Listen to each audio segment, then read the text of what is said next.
Hello, bienvenue à tous pour les mises à jour des yields pour le mois de novembre sur les real tokens. Alors, on va commencer rapidement par donc le site. Et à la fin de cette vidéo, je vous ferai un petit teasing sur des nouvelles fonctionnalités que j'ai mis en place pour le site et qui vont arriver, j'espère, d'ici Noël. Si je peux, ça arrivera avant, mais d'ici Noël, c'est une belle date. Et un beau cadeau pour vous. C'est gratuit. Donc, pour commencer, on voit qu'il y a les tokens de Colombie, Vigo, et donc lui qui c'est, lui c'est un token du Texas, Highwood, donc ils viennent de démarrer sur le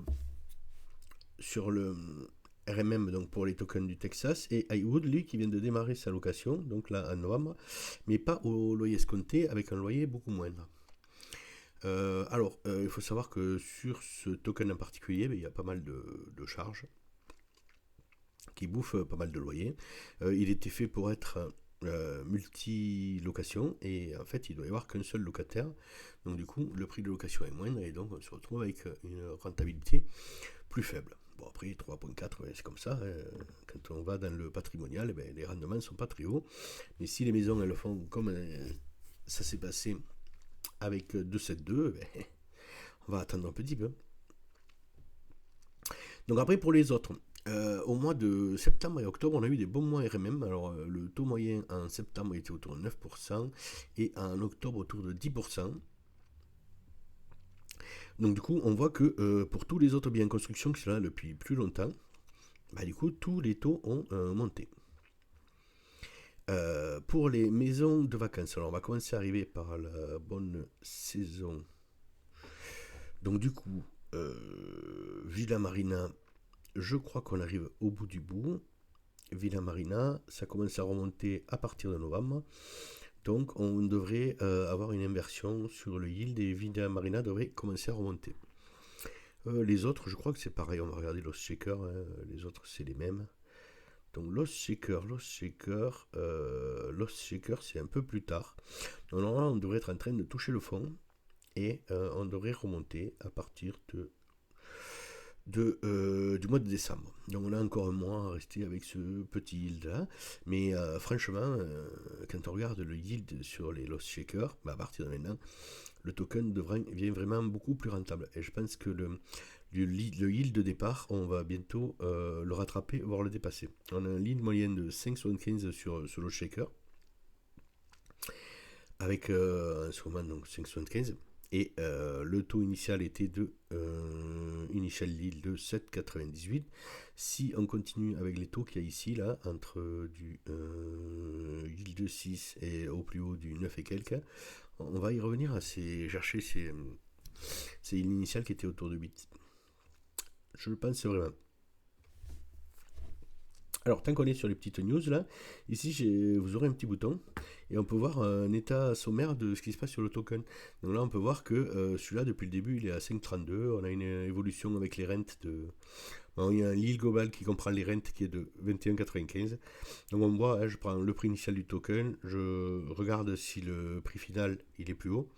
S'il est égal ou plus bas, je marque en rouge. Après, je prends la somme des rentes cumulées, si vous avez bien sûr acheté le token le jour où Realty l'a vendu. Hein. Donc, ça vous a généré du 11,10 rent. Donc, du coup, ça calcule un profit net. Après, ça fait un rendement sur la durée globale de garde et le rendement qui est ramené sur l'année. Voilà, alors, dans les stats, j'ai trié les tokens qui ont été clôturés. Donc, à ce jour, il y en a 4. Piper, Alcoy, Jefferson et Warwick. Et donc du coup, quand on va dans les stats, on peut filtrer. On peut voir tous les tokens, ou les tokens qui sont finis, ou les tokens qui sont actifs. Donc avec du yield, après il y a du yield comme à des 3 qui peut être à 0, mais avec du yield quand même. Hein. Voilà. Donc pour revenir, on va revenir sur un joli tableau que j'ai essayé de construire et que je pense qu'on va enrichir au fil du temps. Et après, vos commentaires seront les bienvenus pour le faire progresser. Donc du coup, sur ce tableau, comme vous pouvez voir, du coup, je prends les noms des tokens des projets en construction, les prix, les rendements de ce mois et les rendements qu'il y avait le mois d'avant. Donc du coup, j'ai nouveau prix du token si le prix du token a été augmenté. Par contre, je ne prends pas ça en compte pour le dépôt RMM, puisque sur le RMM, on a mis que la vente initiale, moins les 10% de prélèvement Realty. Donc du coup, ici, j'ai une colonne où je prélève les 10 points Realty. Donc en gros, pour un token, donc ici le premier, pardon, je vais mettre sur le Excel. Donc si je prends le premier, par exemple, Vilgo 1207, token vendu 50,85. Donc on se retrouve en prélevant les 10% avec 45,77 par token qui peuvent être mis sur le RMM. Et donc du coup, comme il se vend 12 manettes, eh bien, on peut voir combien en a été vendu et où est-ce qu'on en est. Donc je vais commencer par les tokens ici, où on voit qu'ils sont tous vendus ici à 100%. Donc je vais les prendre tous parce qu'il y en a trois pour moi qui sont en anomalie au niveau du yield calculé.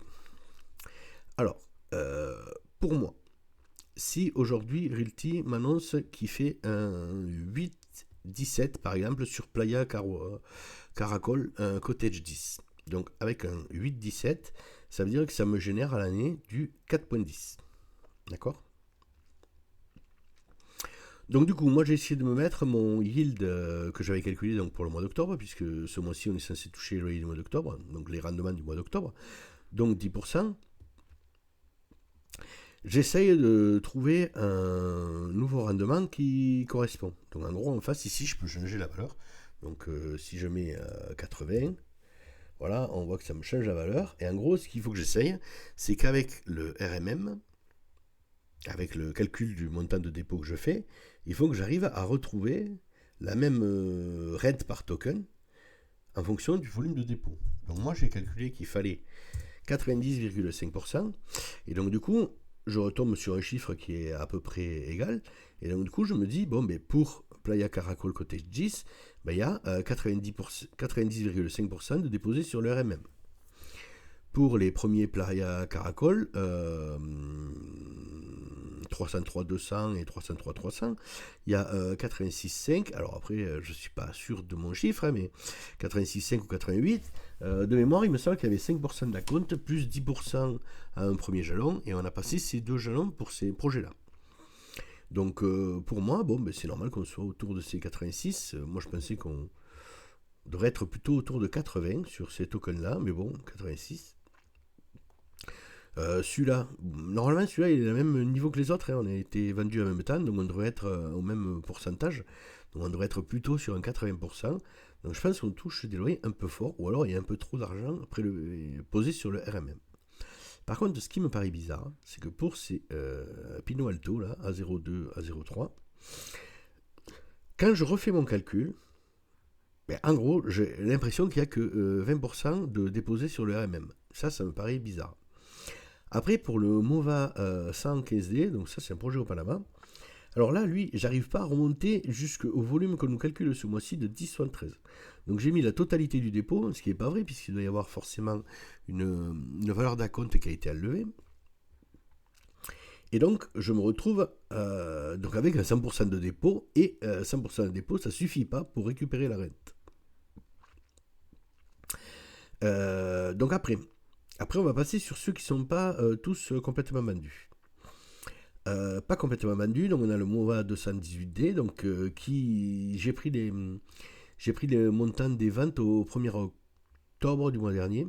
Donc du coup, je vais essayer de les prendre chaque fois en début de mois pour essayer de suivre et d'avoir ici le bon prix de ceux qui étaient vendus en octobre. Donc j'ai pas dû le prendre au 1er octobre, j'ai dû le prendre plus tard.